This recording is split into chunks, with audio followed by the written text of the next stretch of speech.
I'm going to go and get that battery. Have you got anything to say to all of us, David? Well, the thing I've got to say more than anything else is, you know, when I think back 20, 23, 4 years, and the amount of people that knew anything about this was so tiny, and yet now this is a really major moment. This, not just here, but in the way that the knowledge of this organisation's got out, because they're coming out of the shadows, and this is such a wonderful symbolic part of the web, because it's a point that people can relate to. If you go deep in the rabbit hole, where they're talking, you know, you're talking about things that people are going, he said what? That's another thing. But this is a point that people can relate to, because what it is simply, you know, what we've been saying all these years is, if you look at the corporations and the banks and the governments and the political parties, in the end they're all controlled by the same people. They're different masks on the same face, and here we have the absolute living proof of that this weekend in that hotel, where, I mean, what's the point of having lobby laws when the buggers get on the same roof? You know, but this is a wake-up call for a lot of people. I know it is, from people that I've talked to this week. It's like, what do you mean they're meeting in secret? What are they doing? And this is why the genie will never go back in the bottle. A lot of people are going to start to open their minds to the world being very different to what they thought it was, because of this thing this weekend. What are you going to speak about tomorrow night? Oh, I think I'm going to speak about loads of things, whatever comes into my mind. But how are you going to keep it under 13 hours? Loads of things. Yeah, well, that's the point.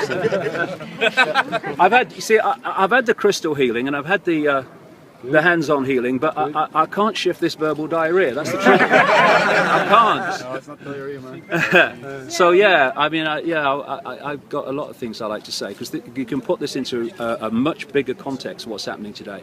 Because this do I? No. But anyway, I don't know how to hold one of those. All right, okay. Alex is the expert on the megaphone. But you know, I'm going to come here tomorrow. I'll be here most of the day tomorrow, so and then I'm going to talk at some length, if people want me to talk at some length, about this stuff and the context that this can be put into on a wider way. It's just a great moment. I just hope that loads and loads of people turn up here tomorrow and make a statement. We ain't having it anymore, because this is a really major opportunity we're looking at here.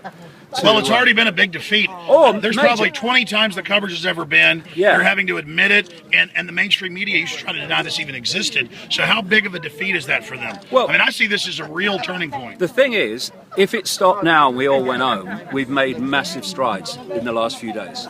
Just in the the mainstream media acknowledgement of the fact that it exists.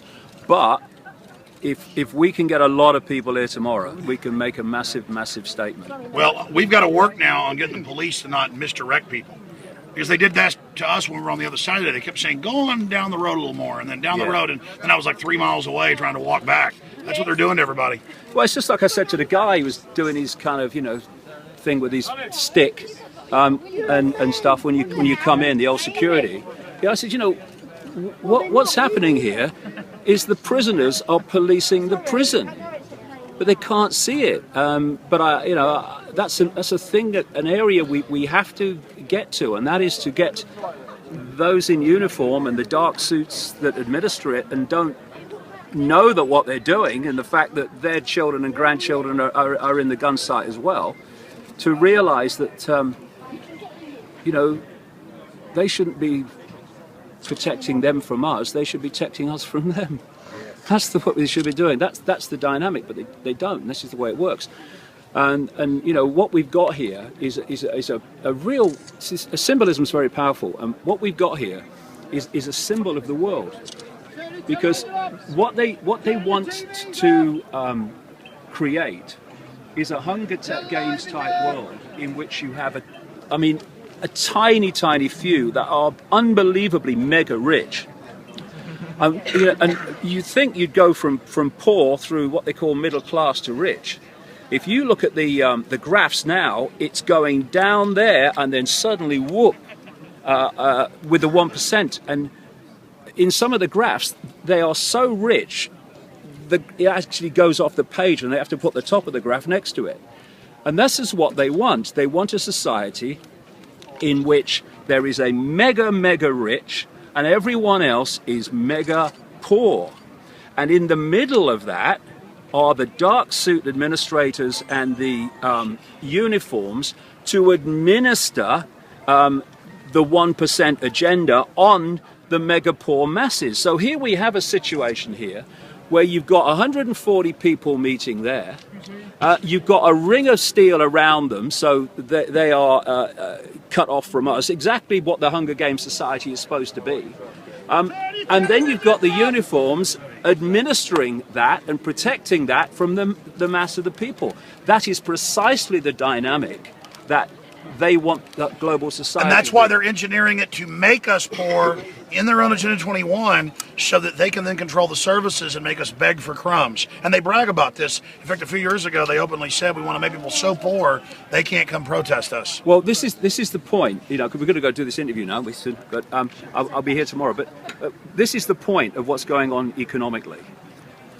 What they've done is crash the economy in 2008 and done it on purpose. And then they started a massive, phenomenal, unprecedented transfer of wealth from the mass of the people to this elite through the banking system.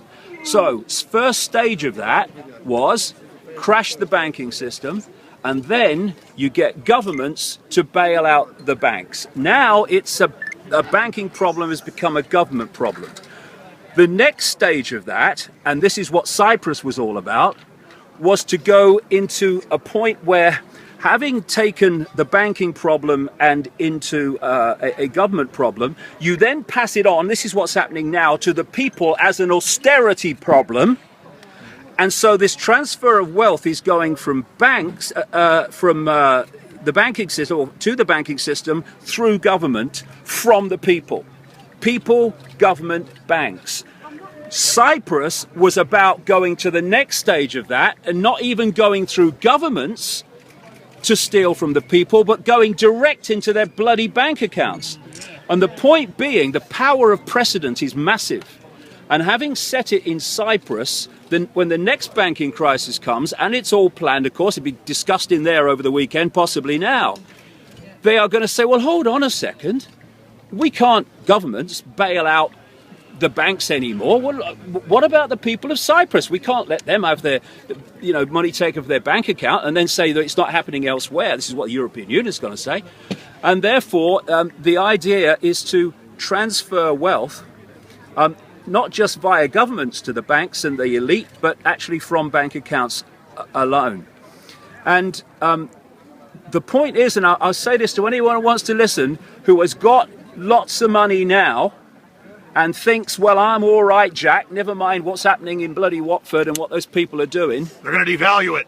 What they've got to understand, these people now who are seriously rich, if you are not part of this network, they want your money too. So we're in this together. And if they divide and rule us by saying, well, it's not my problem, or it's not my problem, and then suddenly knock, knock, knock, can I talk to you, sir? Well, it is your problem. But all the people that could have stood by your side have already been picked off while you were looking the other way. This is why we need to come together. Because if you're not part of this elite, they want your money. They want your poor. And this is a massive, massive moment. I think tomorrow could be one of the days that we look back and say, that's the time. The world woke up. That's the time.